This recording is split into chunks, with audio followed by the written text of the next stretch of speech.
What's going on, everybody? Welcome to the Backpacking Podcast. As always, John Kelly here with my good friend Jeremiah Stringer, the king of Kentucky backpacking, and we are ready for a really good day today, man. Absolutely. We're here. We're at Mono's Coffee Shop, our favorite local place to record the podcast at. Yes, it is. Yes, it is. Great coffee, great atmosphere. Yeah, and a couple of special guests today that have done something insane. Yes, and I can't wait to talk about that because it's going to be a good one. Yes. It's going to be good. And but Jeremiah, I was just curious, man, like, how are you doing? Well, it's hard to complain.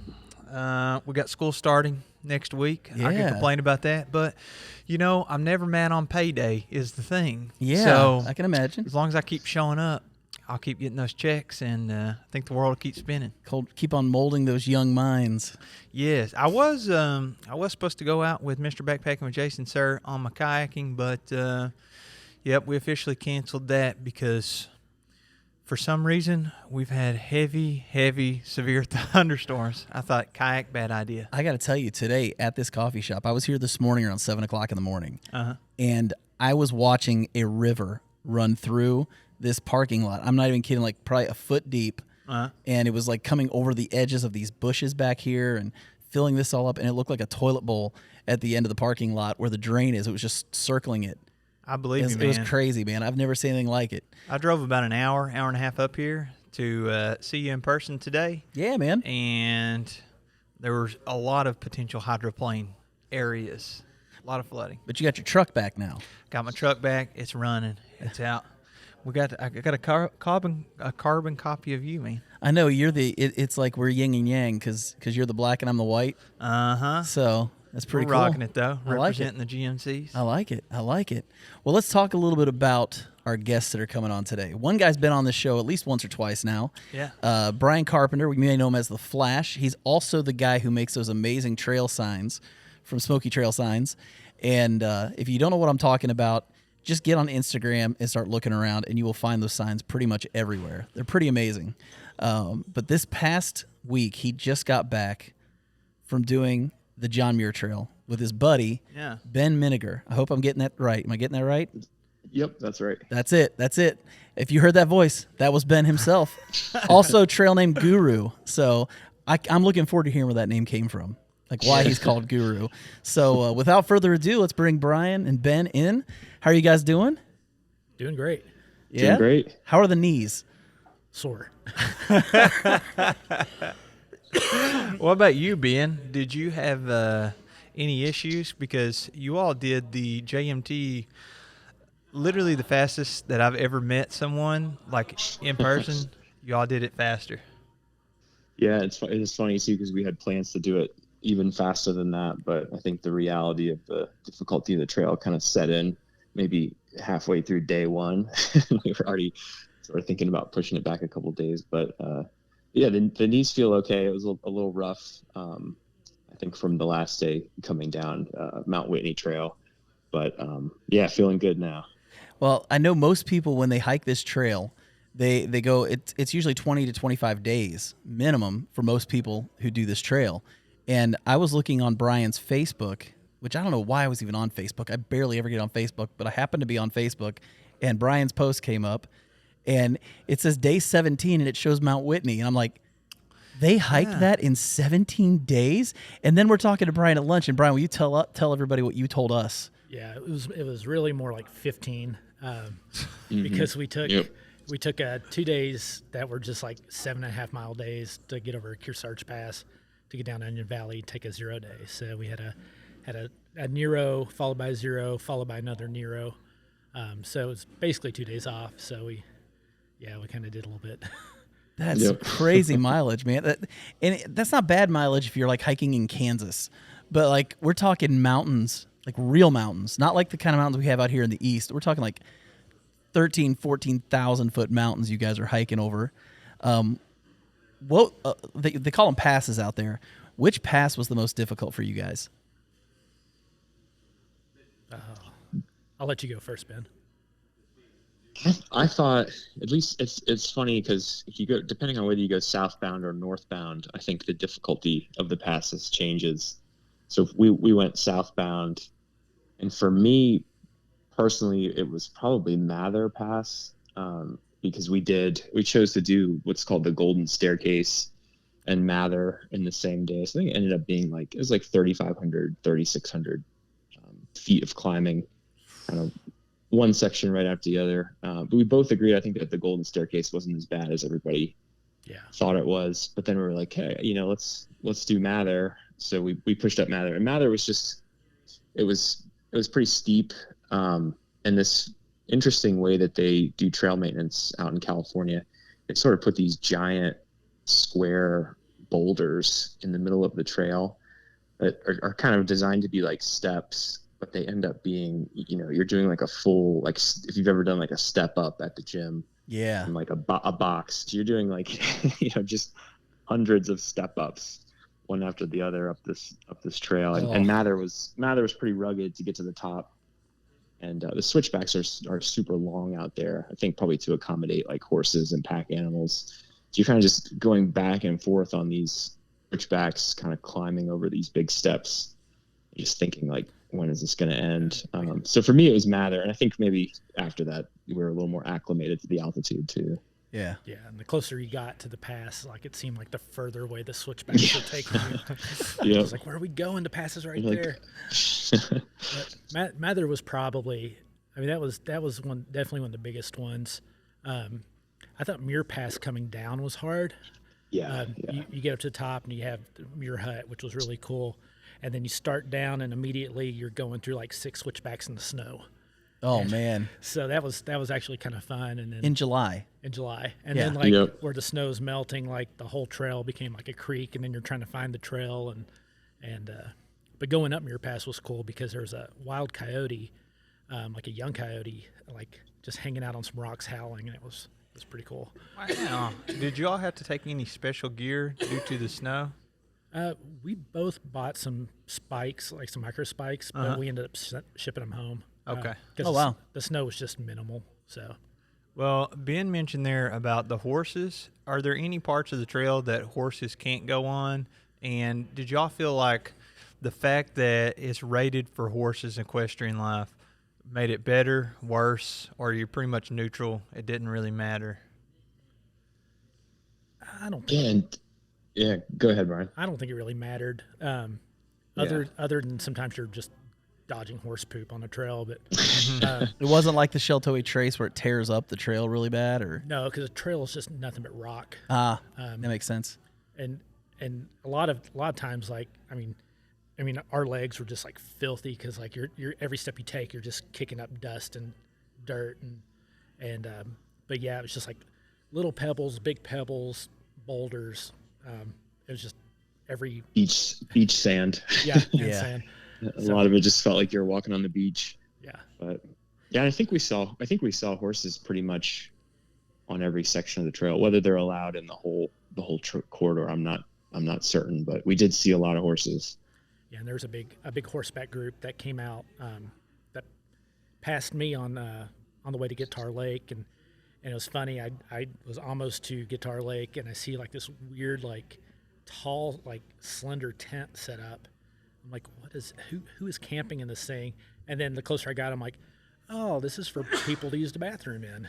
Oh, nice. And I'm like, nice. so it was like this group that. It's like a base camp kind of setup? Yeah, this group rode in on horses, and then they had these other horseback riders with like a caravan of horses behind them carrying supplies. And I'm just like, I didn't get this memo. I'm carrying all my stuff. I could have had a horse like carry everything. That would have been awesome. Dude, I just did this loop around South Dakota, around Mount Rushmore, and it was all like horse trail as well. And every time I seen a horse, I was so jealous. You know, those giant steps that Ben was talking about, they had those. You know, you're stepping up 2 or 3 feet, and it's tough. But I was like, I can't imagine. I guess it'd be a lot easier, you know. You were at, 13,000 feet, having a horse to carry your stuff. Yeah. That would have been a godsend. Yeah. That would have been incredible. Okay, so Ben, I have to know. So Brian's been on here before, so he's given the history of Flash. We all know why he was given the name of Flash, and it's a great story. And if you haven't heard it, go back through our podcast, find it, listen to that story if you're listening right now, and find that story. It's fantastic. It's hilarious. But we've got to know, Ben, where did Guru come from? Yeah, sure. I think mine's definitely less funny. But so I did the the Colorado Trail last year, and that's actually where I met Flash. We met right before Twin Lakes in like this crazy rainstorm. But if Brian has told you last year was a really bad year for lightning and storms and hail. Yeah, we heard the Colorado. stories about that. Yeah, so I mean, it's just every afternoon and every night just getting kind of hammered with rain, cold rain and hail and wind. So it was pretty late in the trail. I didn't have a trail name yet at that point. And we were in the San Juan section near the end. So I think it's like 40 or 50 miles where you're above 12,000 feet. So there's literally in Colorado, if you've ever been there, there's no tree cover. There's nowhere to hide if a storm comes in. Right. And it can be pretty scary. And a lot of times you'll kind of start lower and go up over a ridge. So you really can't see what the clouds are going to look like until you get there. So we sort of down at the bottom of this area.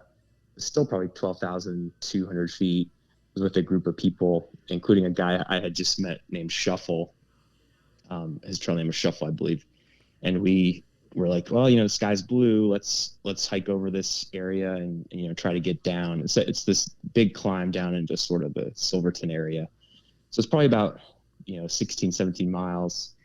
And so we started going up over this section. And as we got to the top where it sort of flattens out for 5 or 6 miles of just flat terrain at about 12,700 feet, the sky was just pitch black, like the scariest, most ominous, terrifying looking storm clouds you've ever seen. So there was 3 people, including this dude, Shuffle, and we just looked at each other and were like, let's just run. So we started running in our packs across this area, this flat area, just thinking, we'll be able to beat this storm. But the minute that we got to the highest spot, which I think was zone 7, the hail and lightning and rain just like opened up on us, just crushed us. Oh.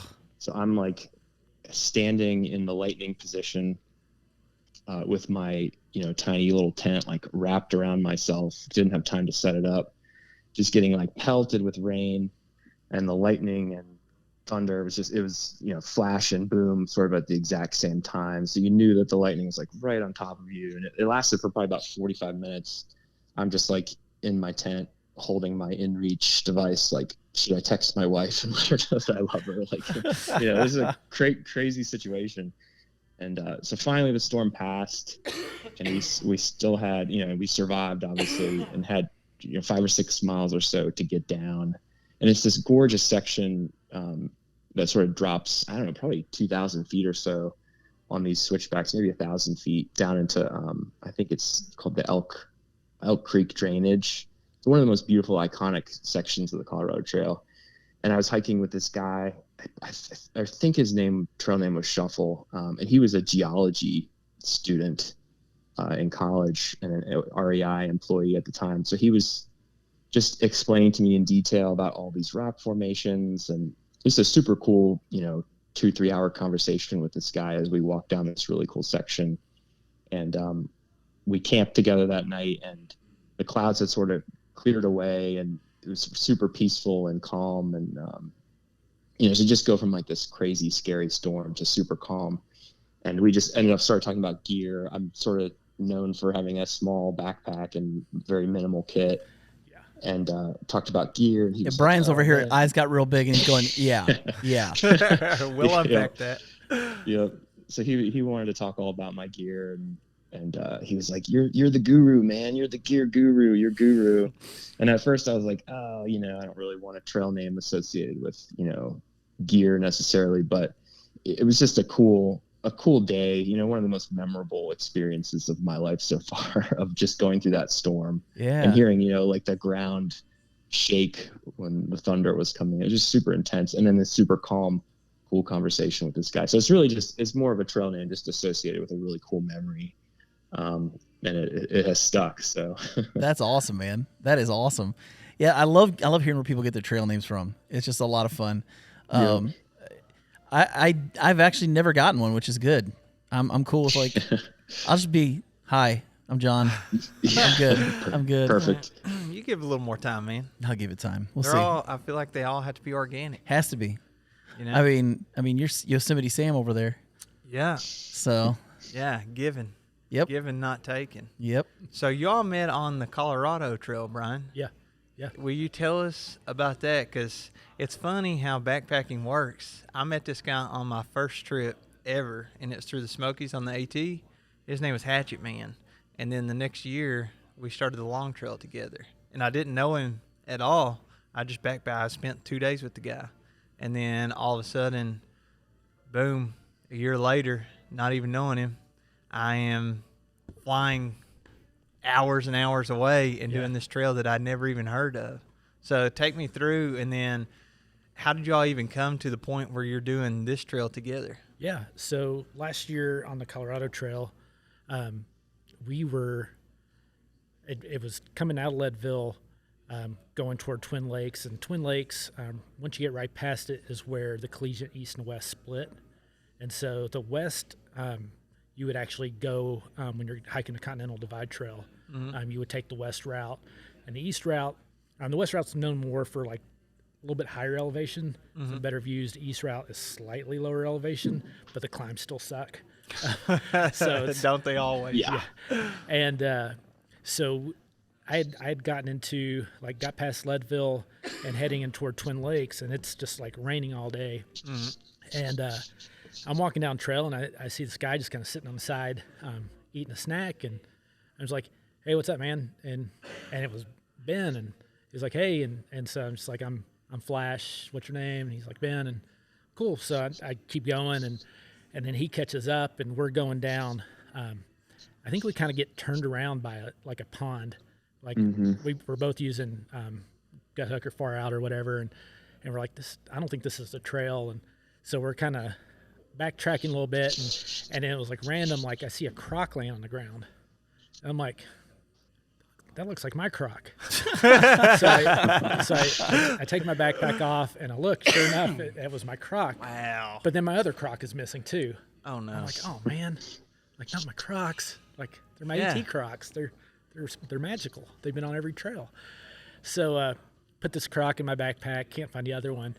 And we make it down to Twin Lakes. And Twin Lakes is basically a general store, a small motel, and a food truck. And then an empty sheriff's car with a dummy in it to keep people from speeding. That's great. And so it's raining on us. It's kind of cold. We get to this food truck, and we both order a burger, and we're sitting there and just kind of shivering and trying to eat our food. And I look over at Ben. I'm like, I'd go in half on a hotel room if there's something available. You interested?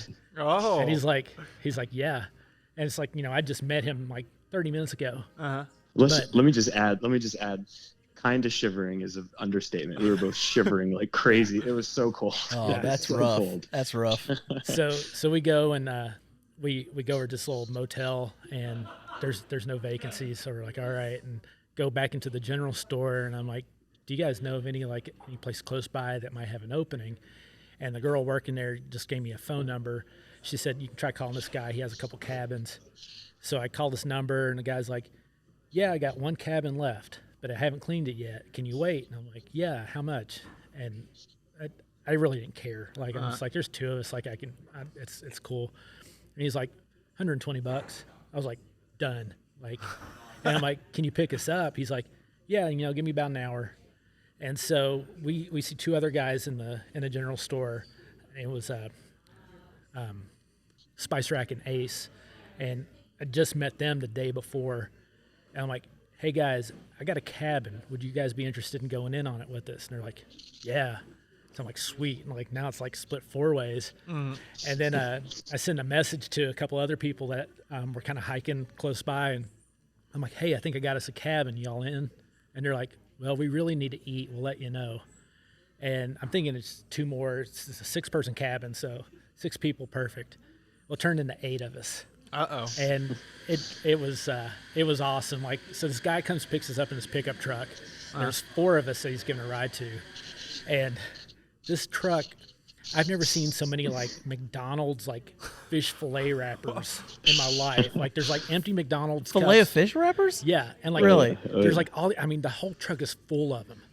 and like the back was full of like junk and stuff. So we're like throwing our backpacks on top of like just trash and everything, and then we're all squeezed in like within all these like McDonald's wrappers and cups. All 8 of you? No, just there were just 4 of us then. Oh, okay. The other 4 end up like hitching in, but we get to this cabin, and I mean it was just like tiny, and it was rough. I asked the guy, I'm like, how come you're not on Airbnb? He's like, because people kept giving us bad reviews. That's awesome. Yeah. That's so awesome. I'm like, yeah, this could be perfect. That's perfect. So we get there, and it ended up being 8 of us in this little cabin, and it was just such a fun night. It was one of those moments. I was telling Ben on the trail, it's like, I'm not a dad, but like, it was one of those like proud dad moments when you see like all your kids experiencing this thing like that I experienced on the AT when a bunch of us would just shove into like a tiny hotel room or whatever, and just all the camaraderie. And I'm seeing everyone just kind of, they don't know each other very well, but like in this moment, like Who cares? we're all best friends. Yeah. And like I'm just like sitting back, just like getting a little like teary eyed, like this proud moment right here. Well, like, you were probably the old guy, weren't you? yeah, I guess it was. Yeah, I mean, we're the dad. You're Yeah. the 40-plus guy. Yeah, but not old by much for what that crew. Yeah. Well, other than Spicer X's a kid. I mean, he was 20. He only got carded once. Now he's loving the AT because he can drink. Oh. But, He's of age. yeah, but yeah, that was a fun moment. That was when I first met Ben, and he did the Collegiate East as well, but he kind of got out ahead of me, and then we would meet up different places, and then like right outside of I think Lake City, we were both there at the same time, and then coming out of Lake City into the San Juans, like was when we got blasted by the storms, and then made it into Silverton with some good hostile moments. So Those special moments that build that camaraderie, I mean, I feel like that is one of the most common, I don't know, like things that makes you fall in love with backpacking. It's not always like the experiencing the beautiful views, the sights, and the meditation aspect of just putting one foot in front of the other and zoning out and going or experiencing nature. A lot of times for me, especially like whenever I was on the long trail and we had this kind of like little trail family, it was, it's 38 degrees out. There's a drip in the corner of the shelter, but there's 16 of you packed in there, and everybody's shivering, and you're wrapped up in your sleeping bag, and somebody's over here heating up some Spam on their stove, and then somebody else is making coffee, and you're sitting there talking, and you're being miserable together. yeah. And I don't know, there's something special about it that I feel like there's very few places that people get that. I think a common place that people get that is military, and that's what creates such a brotherhood, is going through those experiences together. It's amazing what suffering together Yeah. does to bring people together. Yes. Yeah. It creates strong relationships. And Yeah. look at you guys. Like Yeah. after living through all those things together, here Yeah. you are turning around and suffering more. yeah, you masochist.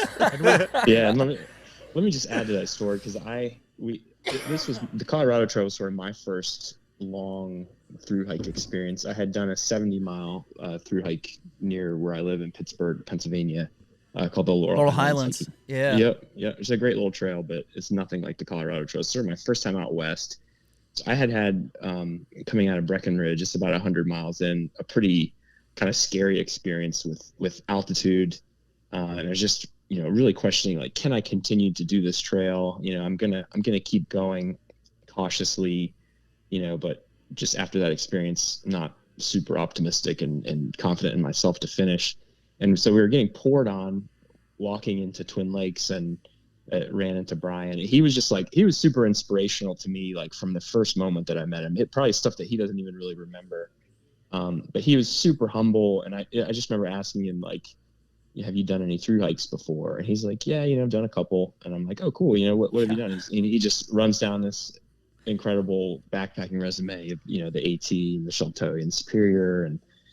And he just had sort of just even in his stride and the way that he was walking through this, like, the rain in Colorado in the summer is crazy. It's so cold. It'll go from like 90 to 40, like immediately.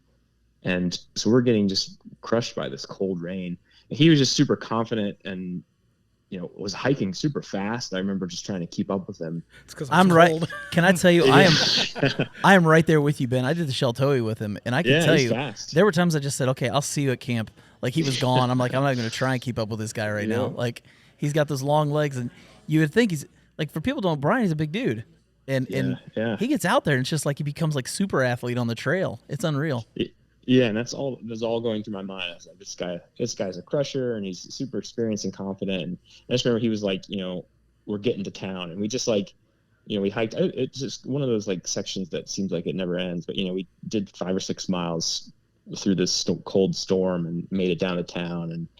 And so he was just inspirational too. And the more we talked, about trails and his approach, and I just remember he told me, and I'm sure, Brian, you probably don't even remember saying this, but you said that you have like when you choose to do one of these trails, you have like a do or die attitude towards it. And like that has stuck with me so much. So, and you asked, how we ended up doing the JMT together. It's just like, I would sometimes hike ahead of Brian on the CT, and we would go through these kind of crazy experiences up high in the mountains. And it was all new for me. I'd never been out West, and Brian would always show up to my campsite, like, 2 hours later, and we'd talk and just kind of organically formed a friendship through that. So when, we were talking about next ventures, he was the first person that popped into my head, mostly because I was just like, I'm going to ride Brian's coattails to the finish here. It was definitely the other way around on this hike. Yeah, but it was cool because Ben and I finished the Colorado Trail together, and we did the last. I made it to where he was camping that last night, and there were no flat camp spots left, so I was like on a slope, like down the bottom of my tent, and slept like garbage. But we got up the next morning and hiked that last 12.5 miles together, and it was super cool just finishing up and sharing that experience. And we had other friends that we met on trail that were finishing either that day or the day after. And so we had this huge like family dinner at a restaurant in Durango. You put that picture online, didn't you? It's one of my favorites. Mm-hmm. Yeah. Just the friendships made and just all the different people, and they're all special, and being able to keep up with all of them like over this last year has been awesome. So it was definitely one of those trails, like Colorado Trail definitely felt like the Appalachian Trail to me, with the relationships and the friendships. And so having those special friendships at the end of that, and just keeping up with those people throughout. And so Ben reached out to me early this year and was like, what do you think about you went to Highline Trail? I'm like, and I'd already been thinking about doing the long trail. This is the 10-year anniversary of doing the Appalachian Trail, and I wanted to kind of get back on there and do something else. And so I'm like, long trail would be a great way to celebrate that. Yeah. And but I'm like, well, the Uinta would only take like 10 to 12 days, so I can definitely squeeze that in too, because either way, it's not as long as I'd need to, like, that I took off for the Colorado Trail, so that should be good. And so we were kind of looking at that, and Ben was sending me some maps and PDFs on it, and kind of getting excited. And then one day out of the blue, I think it was back in February, he's like, what would you think if I entered the lottery for John Muir Trail? I'm like, sure. He's like, would you want to do that? And I'm like, well, yeah, Of course. like who wouldn't want to do the John Muir Trail? And so he entered, and like I think within a week or two heard back. He's like, yeah, we got it. Oh, that's awesome. And I think it's like a 6% chance or something to get a permit. It's some crazy, just super lucky to even get a permit. So yeah, and it started at Tuolumne Meadows, and he's like, I'm gonna apply one more time and see if we can get Happy Isle. And I'm like, sweet. So he applies again and gets it again. So like, and it's like 2 separate weeks, but it's also at Tuolumne Meadows. So we're just like, all right, that's where we're starting. So Yeah. and but we had a choice of weeks. We could either start the last week of July or the last week of June or the first week of July. So we opted to push it back just to give the snow more time to melt. Yeah. So what was the difference in the starting points? There wasn't. Okay. Oh, well, Happy Isle, like you're actually starting in Yosemite and climbing up out of Yosemite Valley. Uh-huh. That would include being able to do Half Dome. Uh-huh. Oh, that's cool. Yeah. And but it was like they only gave out, it was like a very small number of permits. Well, that's such a busy park anyways, so. Yeah, and we were lucky, like the day before we started, we went into Yosemite Valley and just like walked around. So we explored a little bit. We got to go check out El Capitan. We got to see a bunch of people climbing. We saw the falls. We walked over to Half Dome and saw that. So we got to spend a whole day there and kind of get the Yosemite Valley experience. That's cool. That's really cool. And then next day. Yeah, and we had talked about doing the Happy Isles to Tuolumne Meadows section as like a day hike, but I think we learned pretty quickly with this trail. It was so logistically difficult to plan it, because we were staying in an area called June Lake. So it was like a 3-hour bus ride into Yosemite Valley from there. And the bus left at like 7 a.m, and you had to be out by 5 p.m. So like it cut our window to be able to do like a day hike of 20 miles and like 7,000 feet of gain. Wow. And we're just like, so we just kind of gave up on that idea as being too ambitious. And that's an intense day hike. Yeah, for sure. That's a pretty intense day hike. And we only ran into a small handful of people that even had like a permit to start a Happy Isle. So, oh wow. And they were like, you didn't miss anything. So yeah. So Ben, after doing the Colorado Trail, and then hopping on the JMT, a year or so later, did you feel like you were better prepared, or did you feel humbled after the experience you had on the Colorado Trail, or less intimidated, more intimidated? What were you thinking? What was kind of going through your mind as you've officially completed and had a great experience on a big long trail and you're hopping on to the next one? Yeah, I just remember coming down to the tree line for the very last time on the Colorado Trail and just thinking like, this cannot be the last time that I go above tree line at those altitudes. So I was immediately looking for a trail that has similar altitude, and obviously the JMT is so well known and fit sort of within my time schedule. But yeah, I felt a lot more prepared. I trained in a really specific way for the CT, and it worked well, but I think cardio wise I just wasn't quite there. So I trained like crazy for this hike, and I think that paid off. I think my gear choices on this trail were a lot better. I stripped things down like even more. Well, you are the guru, so we kind of expect that to happen. Yeah, a lot of shivering, but that's okay. Yeah. So gear wise, training wise, I felt super well prepared mentally. Like I said, I had kind of a scary altitude incident as like at 12,500 feet in outside of Breckenridge on the Colorado Trail. And, I was fine for the rest of that trail. I think it went up to like 13.3 or something.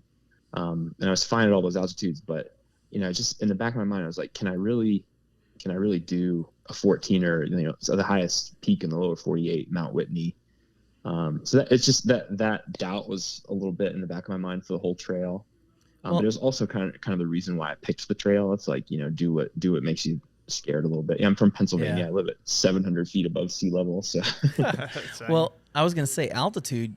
I've been at high altitudes, and the one thing I've learned is one day you're fine doing it. The next day you might have trouble with it.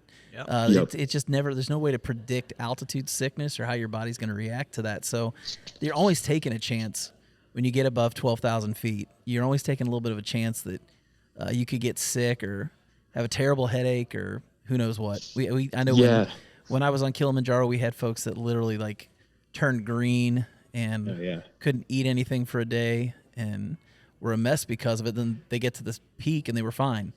So it's it's just such an odd thing. Altitude is just such a weird thing. Yeah, and on the Colorado Trail, it hit me. I had felt fine for the whole first 110 miles or so, and we got to the top of this like ridge, and it hit me like a lightning bolt. Like it just came out of nowhere, and I was super dizzy, super nauseous, but the scariest part is that I was like tripping over my feet on this like steep ridge, and kind of lost some of my motor functions. So I was just like, everyone says if you start to get sick at altitude, you just go down. Yeah. So that's what I was trying to do, is just get down to an altitude to where I felt okay. But it was just kind of a freaky incident. It was kind of my first time that high. So. And you didn't have anything like that on the John Muir Trail? Yeah, no, nothing. I kept kind of bracing for impact for it to happen the higher we got. But no, I was totally fine on this trail. And I think I trained, like I said, I trained in a different way. I did a lot more cardio. And I think just experience too. I learned on the CT, and Brian can tell you, I'm like a go kind of person. Like I don't stop to filter water or take many breaks. I'm always just like, let's go. And I think that kind of came back to bite me on the CT because I just was pushing too hard. And if you push yourself up, a 3,500 foot climb to 13,000 feet and you haven't really done it before, and your breathing and your heart rate get completely out of control, like your body's going to freak out a little bit. So I just tried to, just take it super slow. And that's the approach that has worked for me at altitude, is just kind of slow things down and let your body kind of tell you how it's feeling and give yourself time to react to it. And that worked really well on this trail. I can imagine. So let me ask you guys both a question now. If somebody, I know I'm wanting to do the JMT in 2024. That's been a goal of mine for 2 years now. That's the year I'm going to do that. I'll be 50 at that point in time, and I'm going to celebrate turning 50 by doing the JMT. But just out of curiosity, what would you tell someone who's wanting to do this, how to prepare for it? And neither one of you guys can answer this. I would say you don't have to be in such a rush as far as what you're doing every day. Like we pushed to get done by a certain time, but you had the sun would come up at 5 and it would go down at 8. Oh dang! So we had plenty of daylight, and so take advantage of that. Get up, get going, tackle. It kind of worked out when we got to this section of where we had a pass every day. It was just Muir, Mather, Pinchot, Glen, back to back to back to back. And then Kearsarge. We would kind of start at the bottom of the mountain, work our way up to the pass, and then back down to the next, to the bottom. And just take your time. There were some storms popping up, but they never really produced anything. So there were a couple times Ben's already over the pass and almost to camp, and I'm still huffing and puffing up the mountain, and it's just uh-oh, here comes the lightning. But it would never do anything. And so it's just all right, I'll just sit up here and chill for a minute, catch my breath, and then work my way down. But definitely utilize the amount of sunlight in a day. We took off at 4 in the morning. We got up at 4 in the morning, took off about 4:40 to start climbing Whitney, and we had our headlamps on for maybe 15 minutes. Wow! And then the sun was bright enough that we didn't need them on anymore. Wow! So I used my headlamp a total of 15 minutes on the entire JMT. So. Yeah, I think too, going southbound, I know sometimes those permits are a little harder to get. The northbound permits seem to be a little easier because you're getting them out of Sequoia and Kings Canyon National Park as opposed to Yosemite, which is the busiest national park ever. But southbound, you kind of you start at lower altitudes. The first pass, Donahue Pass, is 11,000 feet, and if you start from Happy Isles, you have a couple days before you get there. And then, you have a couple passes, Silver and Selden at 11, high 10s. And it's not until after Muir Trail Ranch at mile 110, 120 that you get to Muir Pass, which is 12,000 feet. And then you have 3 passes after that are about 12,000. And then you have Forester and Whitney toward the end, which are the 2 highest points. So you kind of it lets you acclimate. I think that's the key to altitude anyway, at least from my experience. It's just time. The more time that you can spend at altitude breathing the thinner air and letting your body produce red blood cells, to suck up the oxygen, that's the key. It's just more time. And we try to sleep too, I think, at some higher elevations too, just to give ourselves more time, which kind of goes against the rule that you climb high and sleep low, but it seems to work well. I think we spent probably a third of our nights above 10,000 feet. Yeah. Oh, wow. That would definitely get you acclimated. Yeah. That would definitely get you acclimated. First night we were 10.5, I think. Mm-hmm. 10.5, yeah. Well, I done this trip to Holy Cross Wilderness in Colorado last year in July, and like we flew into Denver, but after driving up and parking the car, we were above 10 or 11,000 feet, like for all 4 days. And it's so weird, the altitude. Like the first 2 days I was absolutely fine, and then the third day I said like 5 words the whole day. Like my stomach was in knots. I wasn't dizzy or anything, no headache, but you just don't feel good. And then the day before, some of the other guys, just out of nowhere, we got up to like one of the passes, and then one of them is shivering. You know, there's a storm rolling in. It's like 1 in the afternoon, and another one's throwing up, and then a couple of us are fine and absolutely no issues. And the only thing we could do is go down, you know. But I don't know. It's just such a confusing and I feel like random thing. Yeah. But I don't know how long it takes to actually acclimate once you're up there. Because I remember I was living in Ecuador, and it was like 10,000 feet was the city I was living in. And after a month there, I totally felt acclimated. I could play sports and stuff. But at the beginning, they were like, you don't even need to drink milk. You know, it might upset your stomach where it's such a high elevation. You know, don't go run or anything like that. But it's so weird because, I don't know, it's like Ben said, like, it strikes like lightning, you know? Yep. You just never know what to expect. Well, something else I hear that strikes like lightning are marmots. So why don't we talk a little bit about those critters that you guys run into when you're up there? How many of those do you think you saw while you were up there? Oh, hundreds. Hundreds, yeah, so many. Are they a big problem? Not if you use your bear canister correctly and keep your food stored properly. Like I had a blackbird attack a bag of peanuts. Like when we were at MTR, like doing our resupply, I left some stuff out, and I was over talking to some guys, and this bird comes over and just starts pecking at my bag of sugar-coated pecans. I'm like, dude, like that's mine. Get away. But coming down Whitney Trail, there's a tent left unattended and unzipped, and with a backpack next to it, and we sat and watched a marmot go into the tent and rummage around, and then come out of the tent and then go in their backpack and rummage around, and nobody there the whole time. Like, it's just like, seriously? Wow. I think as we were watching that happen too, I was like, you know, oh, this is amateur hour. Like, who would leave that open? And then a chipmunk attacked a bag of chips in my hands. So I was immediately humbled. Yeah, this was like the Whitney Trail, like where the JMT splits or ends, I guess, and you go down the Whitney Trail, and I think it's trail camp, and it's 12,000 feet maybe, and it's like notorious for marmots. And I think we saw like a bunch of bumper stickers in the stores, like beware the trail camp marmots, and it's pretty notorious for that area. And even on Trail Crest, like you start climbing up Whitney and you get to Trail Crest, which is where the Whitney Trail meets the JMT, and then you have like 2 miles left to the summit.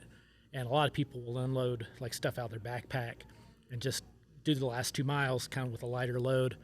And so we both emptied out, like we both left our bear cans, and they were sealed, and we just left them like on a ledge. And I put my Crocs on top of mine, so I didn't have to carry the 10 pounds of Croc in my backpack as well. 10 pounds of Croc. And because they were properly sealed, I don't think Ben had any food in his. He ate everything. I was back on my I can't eat anything, I don't have an appetite kick on the trail. And so I had a little bit of food in mine, but not much. But I mean, they were left alone. But when we got back and started loading up our backpacks again, we watched this big old marmot like come up, and he got within 2 feet of us, didn't care. Like, he's just like, give me that food. Explain to people listening who maybe don't know what a marmot is. Explain what a marmot is and how big they are and that kind of thing. It's essentially a groundhog. It's from the same family as a groundhog or a squirrel, with a little bit longer tail. But you know, think about a house cat, about that size. Okay. Yep. That's so crazy. Speaking of food, I was going to ask, I assume y'all had around the same size bear canister, probably a bear vault canister. What did the food situation look like out there? Because I've been on trail for longer than a couple weeks, and you can't take everything with you the whole time. So you all said a little bit about logistics earlier. Did that play into the food situation as well? Absolutely. Yeah. So with I mean, there are not a lot of entry or exit points off the JMT. Mm-hmm. So one thing you have to do is actually ship your resupply to a couple different places in like a 5-gallon bucket.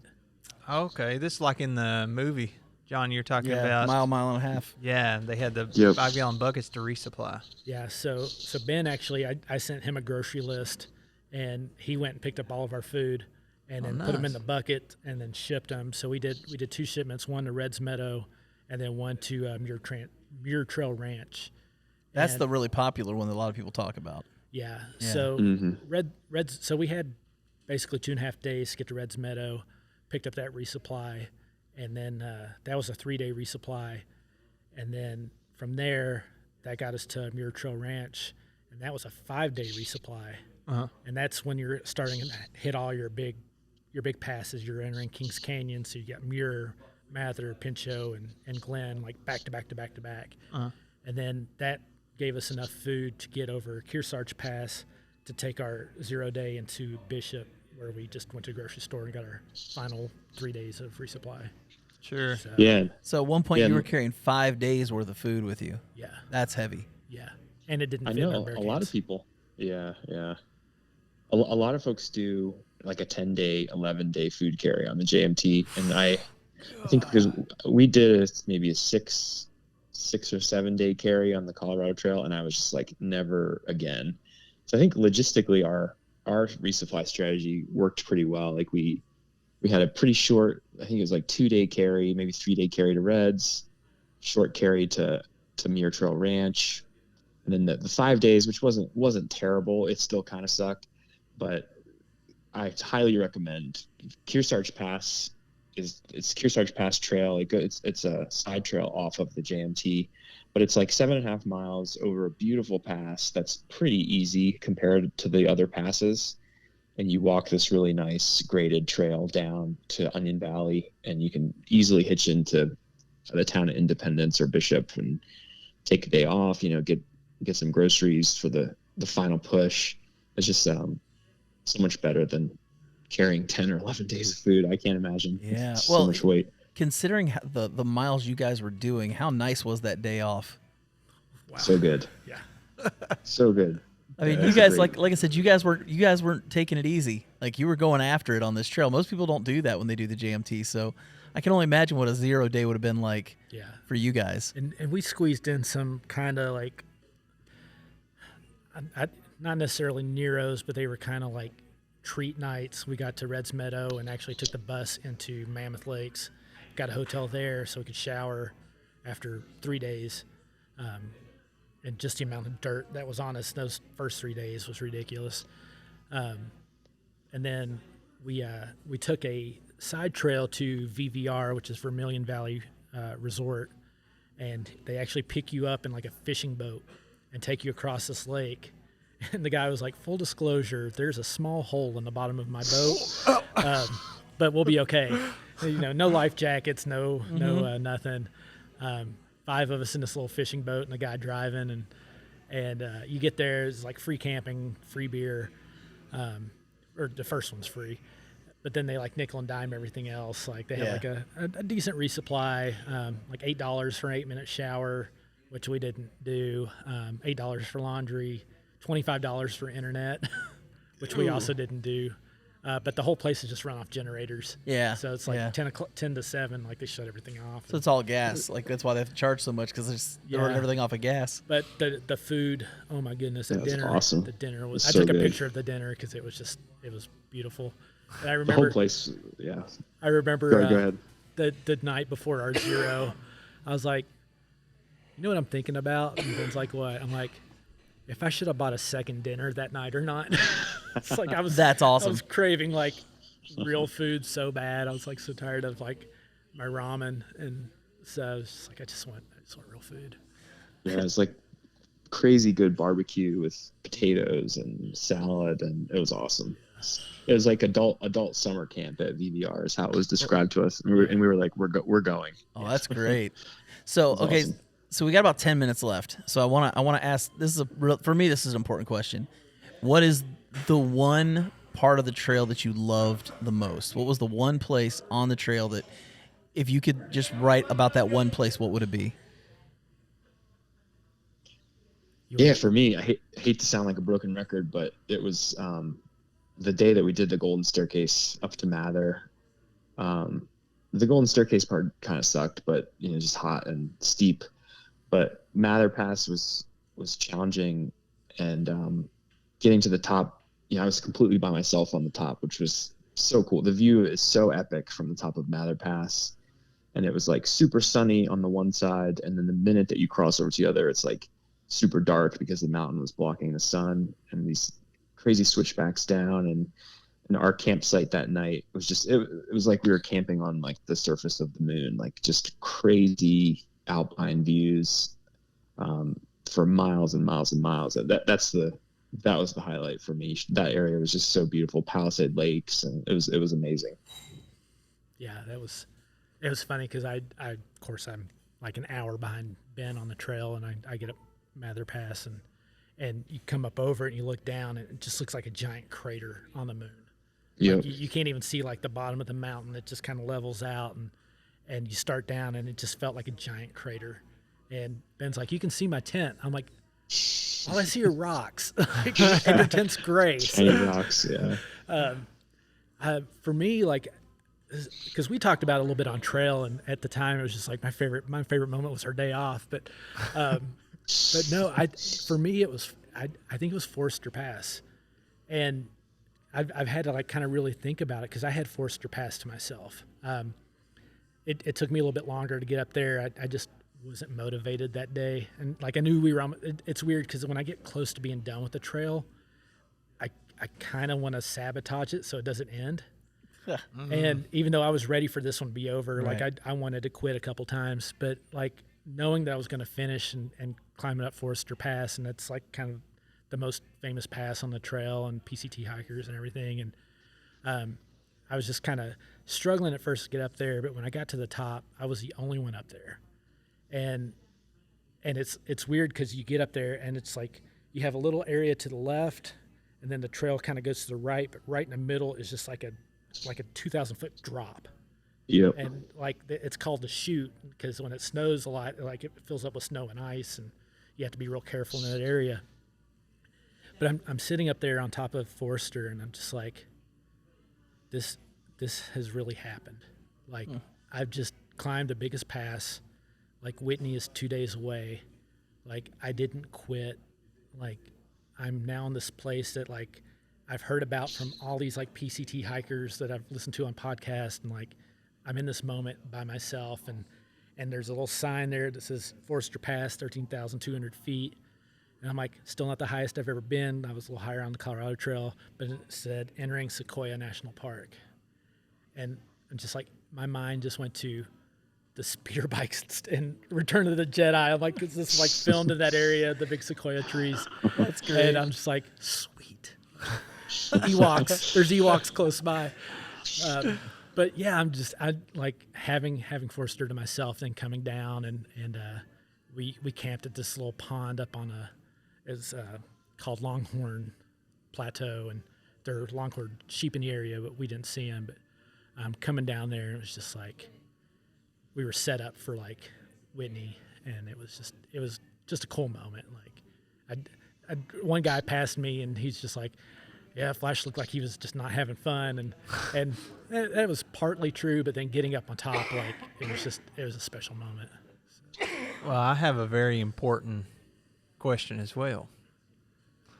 What did the poop situation look like? It had to come up at some point, didn't it? Yeah, we might as well wrap up. It's not the backpacking podcast if we don't talk about poop at some point. So we got a, no pun intended, a little bit of taste of the poop earlier today while we were eating lunch. I don't know if that's the right way to talk about that. We got a taste of poop at lunch. We did eat Skyline. We did eat Skyline chili. It's true. Oh, God. So Yeah. I try to play this little game on trail where I don't poop in the woods. Call it the Don't Poop in the Woods game. And it's a fun game. Sometimes you lose, sometimes you win. And I was curious, did you all have any interesting, funny, or gross moments when it comes to this particular trail on the poop situation? I'll let you go first, Ben. Oh, he sounds like he's locked and loaded. Thanks. Funny trails. No, I'm a pretty proud trail pooper. It's part of the process. But I think probably the worst moment for me was, I'm trying to remember the name of the campsite. It was where there were like bear boxes and a ton of people. Oh, right after the bridge. Yeah, I think it was right before, like at the bottom of Forester Pass, maybe. No, it was Glen Pass. Yeah, Glen, at the bottom of Glen. Yeah. And we didn't really want to camp there, but it's right after this big suspension bridge, and it's kind of this junction with another popular trail. And so there were like a million people there, and it's like trying to find a place to go to the bathroom there is pretty tough. And I think we had heard from somewhere that there was like a pit toilet there, so we were all excited, but there was no pit toilet. So usually I'm like, the routine is pretty set in stone for me, get up in the morning and take care of business. But that morning it was just like, I think, we were pretty close to our resupply. Is that right? Or to getting off at Bishop. Yeah. And I don't know, the moment just hit very hard that morning, and there are like 50 people around and like nowhere to go. And so I literally sprinted over this little hill to try to get as low as possible. And, I could still see campsites all around me, but the moment it was there. It was upon me. There was nothing I could do. So just took care of business, tried not to have anybody see me. But overall, not too bad. What made that morning particularly hard, and that was the first day I actually pooped in the woods, was the night before. There was an REI group that were camping in the same area, and the lady leading the group had made this huge vegetarian dish that had all kinds of good stuff, including she kept mentioning the toasted pecans? Mm-hmm. Because that came out cashews. Yeah, toasted cashews, because that came up later, or came out later, I should say. I was like, I know where this is going. Yeah, I know where this is going. but it was she offered us the leftovers because I guess she was camping up there next to us, and the rest of the group was camping closer to the river, and so we got my cook pot, and she just loaded it up, and we just both ate out of it, and it was delicious, whatever it was. Yeah. But yeah, that night we camped right in the intersection of the JMT and the Bullfrog Lake Trail to set ourselves up for going over Kearsarge and get out to R0, and that was yep, can't hold it anymore. And I found a tree that had burned in the middle, so it kind of made a natural toilet. But, nice. That helped, but had to go a couple more times, that last little stretch. But the worst was the day we climbed Whitney. I had to go from the get-go, and there was nowhere to go. We're camped at Guitar Lake. You have to have a wag bag, which I had, but there's just no place without people present that you can go. Right. And so we're going down the Whitney Portal Trail, and I remember calling you, and you're Bible school, and I'm just dude, movie concept. The sequel to Speed, we'll call it Speed 3. No bus, no boat. It's all about hiking, and if you go under 3 miles an hour, you poop yourself. Oh my god! Based on a true story about me right now. Yep. Yep. So I'm running down this mountain, and it's a horrible trail, but I had to go so bad, and I get down to the bottom. There's pit toilets, and those things were absolutely destroyed. Yeah. And Ben comes out of one, and he's just there's no toilet paper. You just have to suck it up. And I'm thank goodness I stole some toilet paper from that last hotel we stayed at, because I needed it. And it was. So what were you using the rest of the time, or did you just run out of toilet paper by that point? No, I had, Ben's is grosser. I had toilet paper. I had to have toilt paper. What'd you do? Yeah, I'm the crazy lightweight gear dudes. I do the Andrew Skirka backcountry bidet method, which leaves works and stuff amazingly. Yeah, leaves and just a little spritzing some water back there, and you're good to go. So and camp, Dr. Bronner's soap is a critical part of the process. Well, I would hope works so. Great. I would hope so. Yep. He's probably cleaner than all of us, man. No joke, dude. He's got No joke. soap. He's got the bidet. It works great. It's super leave no trace. It's everything. So absolutely. Well, guys, thank you so much for being on here. This has been good. I think we probably could have gone 2 hours, to be honest with you. Yeah, my favorite part is we're in this public place. with people, and Brian's talking about your food situation. Toasted cashews. Yeah. But yeah, I had a great time, man. This is really fun. Yeah, this has been great. Ben, glad to have you on here. For those who don't know, this is not a video episode. This is solely an audio episode. So people wanting to get on YouTube and watch this, you're not going to get to see this on YouTube. Yeah, I'll still have it on YouTube, but it won't have. It'll just probably have a picture of each of us. Yeah, I'll probably just have the pictures on there. Or But maybe a great picture that Brian took of the trail. that might be like a picture of Mount Whitney Yeah. holding up a sign, because I saw that picture. Yeah, and there's both of us holding it too. So Yeah, Yeah, I might steal some of that and throw that in. I think that's a good idea. Yeah.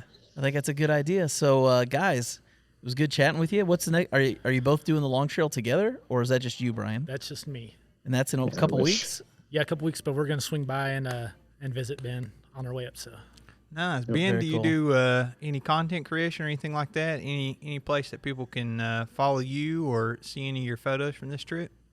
Yeah, I just have Instagram. It's just Ben Hikes the CT. Ben Hikes the Colorado Trail. I made it for my Colorado Trail hike last year and have just now filled it with my photography and climbing videos and other hikes. So the name doesn't quite fit, but Awesome. What about you, Brian? I'm at Carpenter on the Instagram. So and I got all my pictures on there as well. So CARP, Carp Attack. Yep. Awesome. And he is the president, we'll call it that, of Smoky Trail Signs. So, Carpenter's Woodworks. Yeah, and that's linked on my Instagram as well. So. Yep. And you got to check that stuff out. If you guys haven't checked that stuff out, seriously, go check it out and then spend a lot of money. Yeah. That helps Brian do these trails. Yeah, it does. That's right. Christmas will be here before you know it. Might as well get a jump on it now. That's right. That's going to get a much more swanky hotel for him when he's on the long trail.